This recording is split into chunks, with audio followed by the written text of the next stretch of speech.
You know, when we think of a constitution, we often picture this old, dusty legal document. But the Indian constitution, it's something else entirely.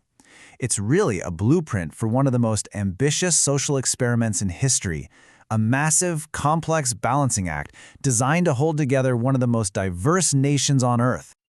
I mean, just try to wrap your head around the task.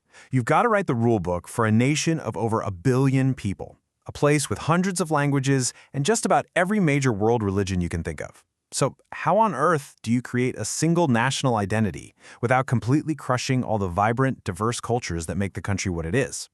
That was the huge challenge the architects of the Indian Constitution took on. And their solution wasn't a list of rigid, unbreakable rules. Not at all. Instead, what they created was a living, breathing document. And its real genius, its secret sauce, is its ability to constantly balance these competing ideas. The needs of the entire country versus the rights of its individual regions. The power of the government versus the rights of the person. And of course, the pull of tradition versus the push for a more modern world. Okay, so let's start with the biggest balancing act of them all, power. How do you split power between a strong central government and all the individual states? Well, the system they landed on is called federalism. At its core, it's just a way of sharing power. Think of it like a partnership between the national government, or the union, and the states. Each one has its own set of responsibilities, its own turf, really. This lets local issues be handled by local governments, while the big national issues are managed from the center. Makes sense, right? But, and this is a big but, not all federations are built the same way. You take the US, for example. That's a coming together federation. You had these independent states that all decided to join up and form a union. India, though, is what's known as a holding together federation. In this case, the central government basically came first, and then it created and gave power to the states.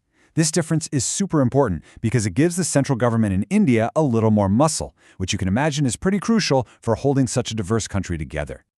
And this whole division of power isn't just some vague idea. It's spelled out super clearly in the Constitution. Think of it like 3 buckets of responsibility. First, you have the union list. This is for stuff that affects the whole country, like defense and foreign policy. Then you got the state list for more local matters like the police and agriculture. And finally, there's the concurrent list for things they both have a hand in, like education. But here's the real kicker. If there's ever a conflict between a central law and a state law on that concurrent list, the central government's law almost always wins. So the takeaway here is that because the central government has that extra authority, India's system isn't what you'd call purely federal. It's often described as quasi-federal. A pretty unique hybrid system that's designed to give you both regional freedom and national strength at the same time. All right, so we've looked at how power is balanced between the center and the states. Now let's zoom in and see how power is balanced within the government itself. This is that classic system of checks and balances, and it's all designed to make sure no single part of the government gets too powerful. You have the 3 classic pillars of government. First, there's the legislature, which is the parliament, and their job is to make the laws. Then you have the executive, led by the prime minister, and they're the ones who actually put those laws into action. And finally, you have the judiciary, with the Supreme Court at the top, which interprets the laws and acts as the ultimate protector of the Constitution. And once again, India puts its own unique spin on things. In the United States, you have a very strict separation of powers. The branches of government are kept very separate from each other. But in India, it's more like this interconnected web of checks and balances. The goal isn't really to keep them apart, but to make sure they're all accountable to each other.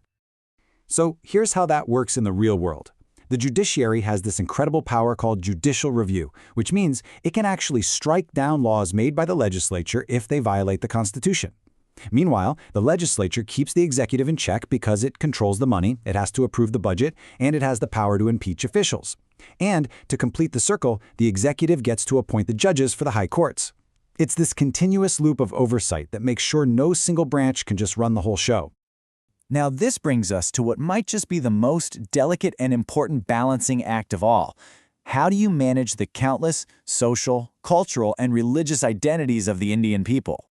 The foundation for this balance is a really unique idea of secularism. See, it's not about being against religion. It's about the state not having an official religion of its own and making sure it treats every single faith equally. This idea is often called maintaining a principled distance. The government keeps its distance from religion, for sure, but it can step in when it has to protect the fundamental rights of its citizens. This is a super important difference. Western secularism usually tries to build a really high wall between church and state. It's a very hands-off approach. Indian secularism is different. It allows for what's called positive engagement. So the state might actually provide some funding for religious pilgrimages of different faiths, or it might intervene to change religious laws that clash with fundamental rights like gender equality. And believe me, this is not just some theory from a textbook. This balance gets tested all the time. I mean, these are some of the most passionate and heated debates in Indian society, trying to figure out where religious freedom ends and where the state's duty to protect its people begins. Let's look at a couple of major Supreme Court cases that really show this balancing act in action. If we go back to 1985, there was the Shah Bano case. Here, the court sided with a Muslim woman's right to alimony, choosing to apply secular law over a religious personal law. And then much more recently, in 2017, the court outlawed the practice of instant triple talaq, saying it violated a woman's constitutional right to equality. These are just powerful examples of the judiciary stepping in to balance religious traditions with fundamental human rights. And at the very heart of all these decisions, you'll find Article 14 of the Constitution. This one sentence is the bedrock. It guarantees that every single person is equal in the eyes of the law, and that provides the ultimate check against any kind of discrimination. But you know what? The Constitution's balancing act isn't just for governments and courts. It actually extends all the way down to each and every citizen. Now, here's something that a lot of people tend to overlook. The Constitution doesn't just give you a list of rights. It also outlines a set of fundamental duties. It's a two-way street, you know? With great rights comes great responsibility. And these duties are actually pretty amazing when you read them. They're not just about, saluting the flag. They call on citizens to promote harmony, to protect the environment, and this one is my personal favorite, to develop a scientific temper and a spirit of inquiry. In other words, the Constitution is asking you to be a thinking, caring, and active member of society. Now, can you get dragged into court for not doing these duties? No, you can't. They're what's called non-justiciable.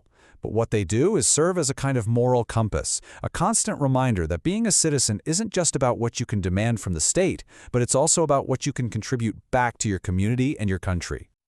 So when you put all these pieces together, you start to see that the Indian Constitution is so much more than just some old, forgotten text.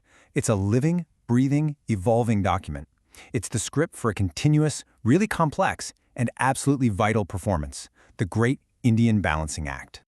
And all of this brings us to the big question for the future. As India faces all kinds of new challenges, from the digital revolution to climate change and a shifting global order, how will this delicate balancing act need to adapt and evolve? The only thing we know for sure is that this performance is far from over.